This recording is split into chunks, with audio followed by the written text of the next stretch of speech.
My wedding, when I refused to give my parents $75,000, they yelled and said they would ruin my marriage. My cruel dad, enraged, slapped me hard, and I staggered and fell.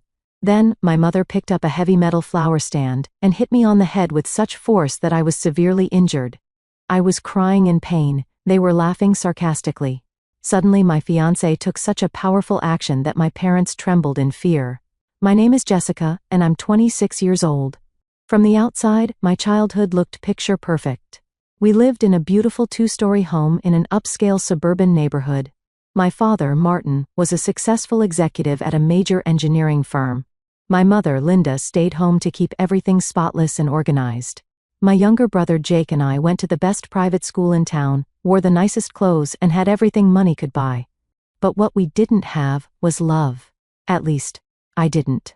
When Jake was born, something shifted. My parents became obsessed with him, his smile, his first steps, his every little milestone. And as he grew older, their attention only intensified. By the time he turned 6 and started playing football, it was like I'd vanished from their world entirely. Dad proudly called him our future NFL star. He'd say it in grocery stores, at dinner parties, to the mailman, anyone who would listen. Meanwhile, I'd be sitting in the same room, clutching an award certificate or a glowing report card, hoping for even the smallest acknowledgement. It never came. While Jake got private coaches, expensive cleats, and endless praise, I quietly wore second-hand clothes and paid for my own school supplies with babysitting money. I didn't hate him. Jake was a good kid, maybe a little spoiled, but it wasn't his fault. He didn't ask to be the center of their universe. Still, it hurt. I learned early on that the best way to survive was to stay quiet, to blend into the background, and to build something of my own. So I did.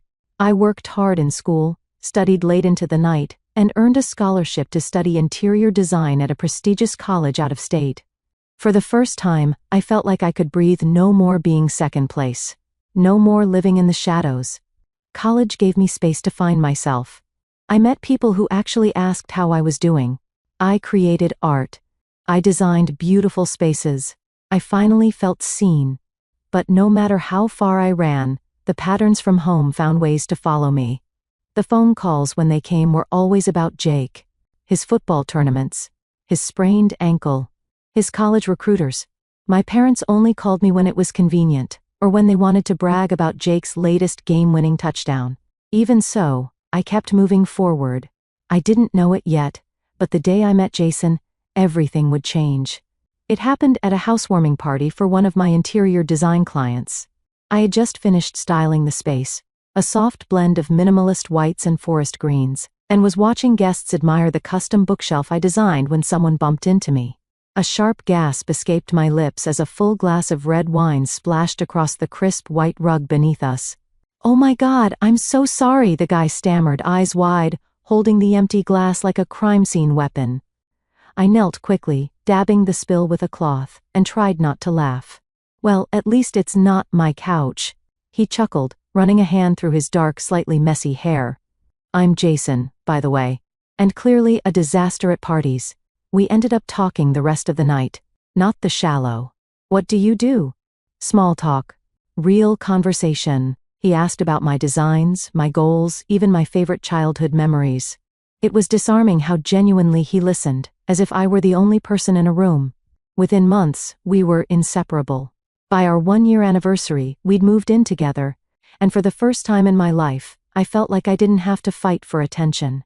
With Jason, I didn't have to earn love. I was just loved. Freely, fully, quietly. Then came my 20th birthday. He took me out to a cozy rooftop restaurant. We shared dessert under the stars, talked about how far we'd come. Then, just as I was reaching for the last bite of cheesecake, he stood up, walked around the table, and dropped to one knee.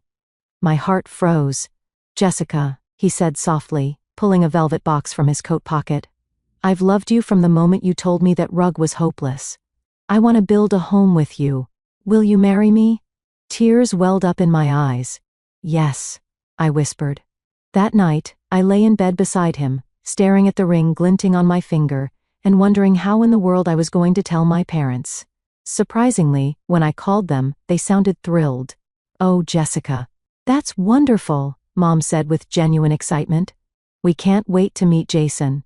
Bring him over this weekend." I was stunned. It felt like maybe they were ready to turn a new page. Maybe this wedding could be our bridge to something better. Jason and I drove to my parents' house that Saturday. For once, it wasn't about Jake. They welcomed Jason warmly, complimented his manners, asked questions. We sat around the dinner table, laughing about childhood stories. It felt surreal. Then, just as the evening was wrapping up, Dad swirled his wine and said, "So, has Jessica told you about Jake? Our football star?" Jason smiled politely. "She's mentioned him." And just like that, the shift happened.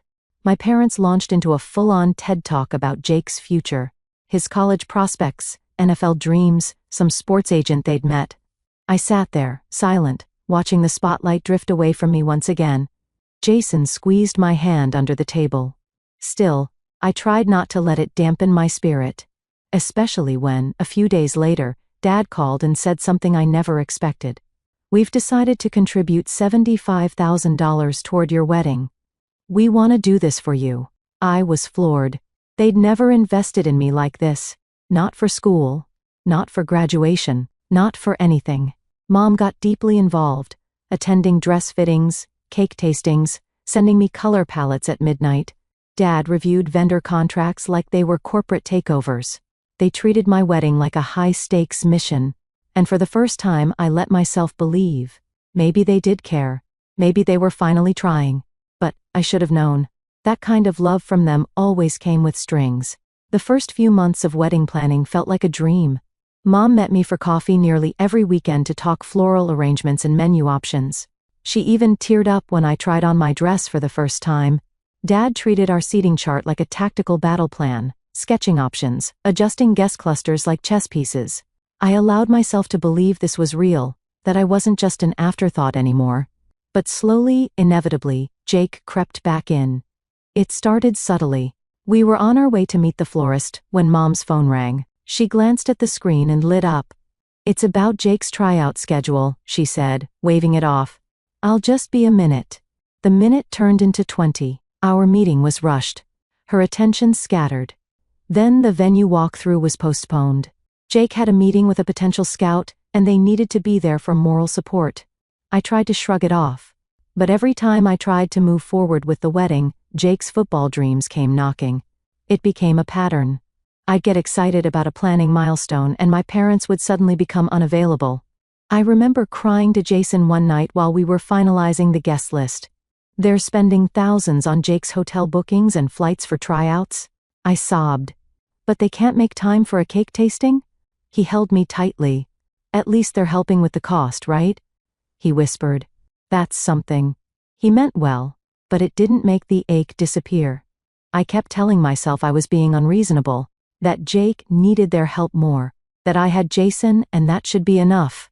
But somewhere deep inside, the same old wound reopened. I was still the backup plan. Still second. And then came the rehearsal dinner week. We were just a few days away from the wedding when my phone rang. It was Mom.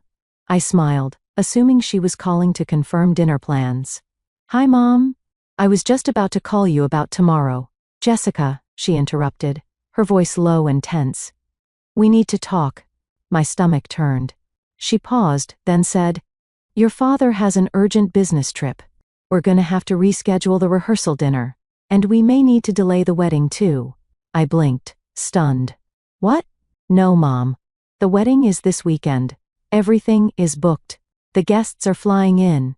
We can't just cancel. You'll understand when you're older," she replied flatly. "Sometimes, life happens." I hung up, my hands shaking. I sat in silence for a while, my heart pounding in my chest. Something didn't feel right. The story didn't add up. Later that evening, while scrolling social media in a haze, I saw it. Jake had posted a photo with his duffel bag, standing at the airport. "Eastern Europe, here I come.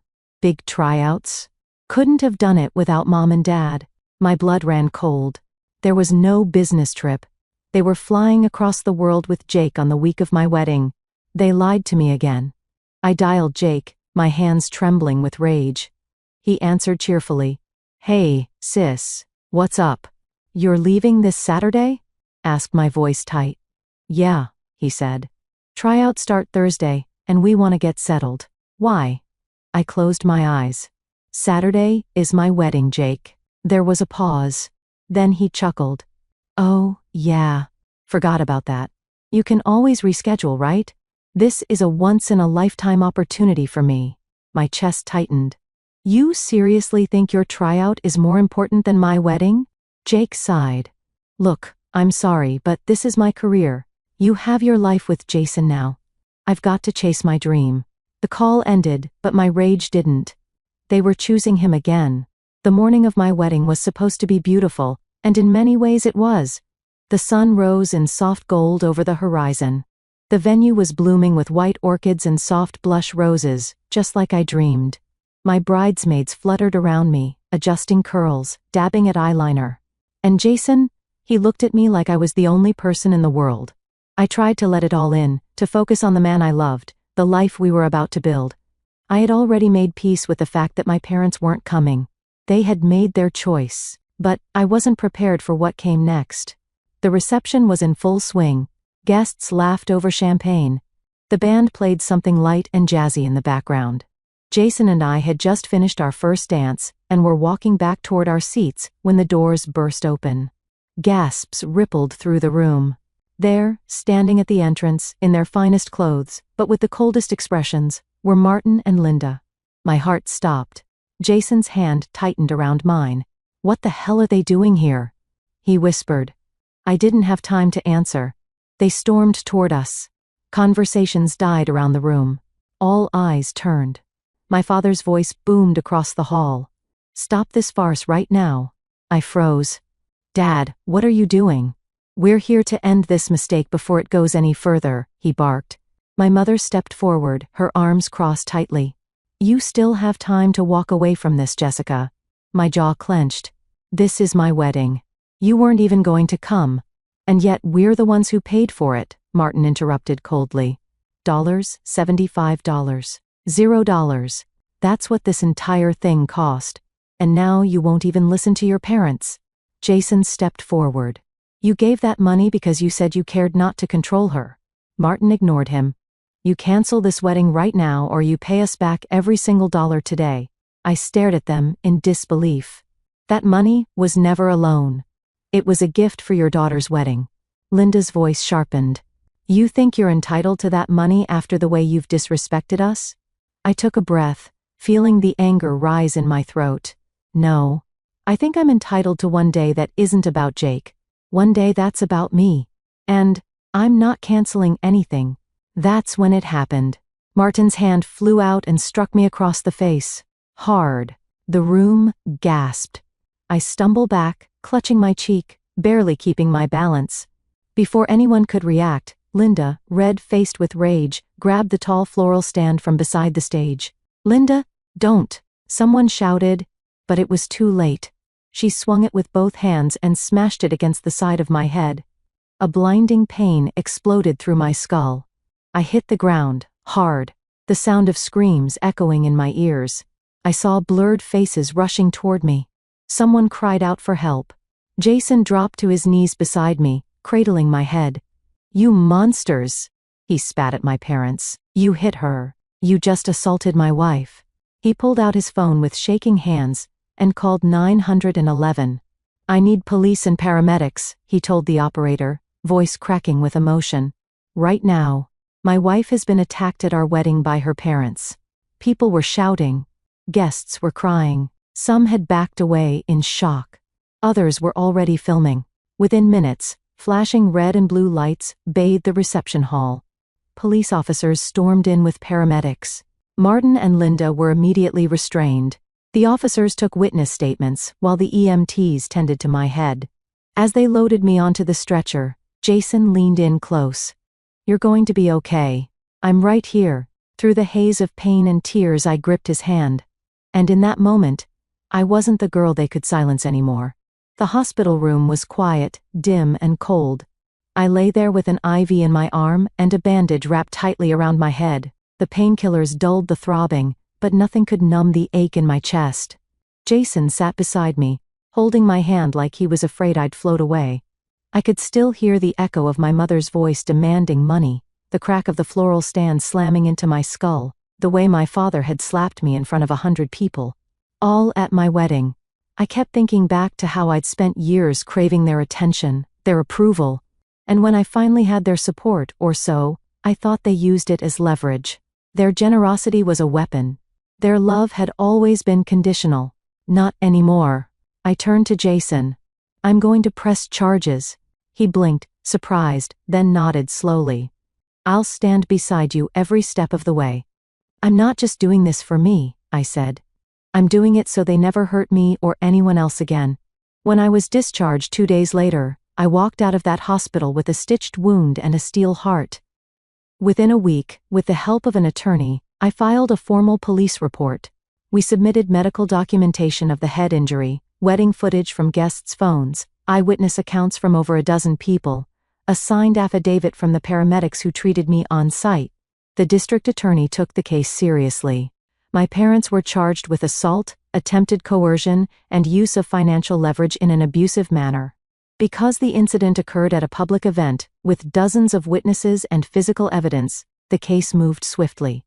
Their lawyer tried to argue that they were emotionally overwhelmed and trying to protect their daughter, but no jury bought it, not after the footage was played in court. The slap, the stand, the blood. And then came the final blow. Jake took the stand. My brother, their golden boy, the one they had always protected, always preferred. He sat before the court and said, clearly and calmly, my parents have never been able to love us equally. I see that now.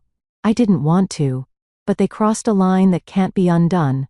He looked over at them, at our mother, who was pale and trembling, and our father, who stared straight ahead like a stone. I'm done protecting them. They don't deserve it. Gasps rippled across the courtroom. And just like that, they lost everything. The judge delivered the sentence.